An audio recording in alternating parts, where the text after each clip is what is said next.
இன்னைக்கு காலையில் மதுரை மாவட்டத்தில் சிலைமான் காவல் நிலையத்துக்கு உட்பட்ட சாமநத்தம் என்கிற பகுதியில் செந்தில் என்கிற தனசேகர பாண்டியன் அப்படிங்கிறவர் 6 பேர் சேர்ந்து கொலை பண்ணதா ஒரு புகார் அதுக்கு ஒரு எஃப்ஐஆர் பதிவு பண்ணி அதுக்கான விசாரணை நடைபெற்று வருகிறது.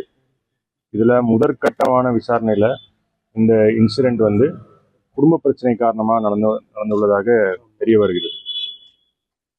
இது சம்பந்தமாக இந்த கேஸ் பொறுத்த வரைக்கும் இதுவரைக்கும் ஒரு மூன்று நபர்களை வழக்கு பதிவு பண்ணி கைது செய்து விசாரணை நடைபெற்று வருகிறது.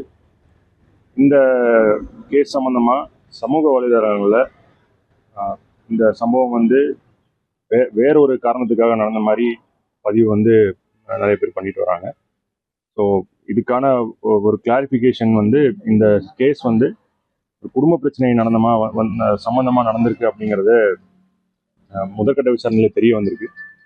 ஸோ இது சம்பந்தமாக முழுமையாக விசாரித்து மற்ற கைதிகள் இன்னொரு 3 பேரை அரெஸ்ட் பண்ணதுக்கு 3 தனிப்படைகள் அமைக்கப்பட்டு இந்த 3 தனிப்படைகள் 3 நபர்களை கைது செய்யறதுக்காக டீம் ஒர்க் பண்ணிட்டு இருக்காங்க. இது சம்பந்தமாக ஃபர்தராக அக்யூஸ்ட் அரெஸ்ட் பண்ணதுக்கப்புறம் முழு தகவலை பின்னாடி எல்லாருக்கும் பதிவு. கொலையாளிகள் அந்த இடத்துல உட்காந்து மது இருக்கிற மாதிரி பண்ணாங்களா? எப்படி அது இன்னும் விசாரணையில இருக்கு.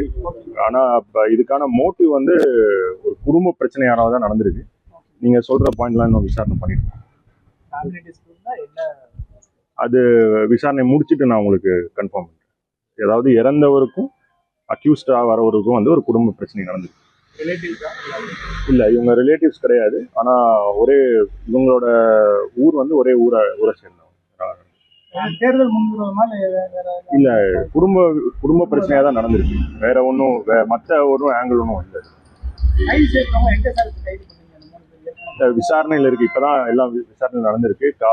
வழக்கு பதியப்பட்டு இப்பதான் அரெஸ்ட் எல்லாம் பண்ணிட்டு இருக்கோம். முழு தகவலை உங்களுக்கு நான் பின்னாடி சொல்றேன்.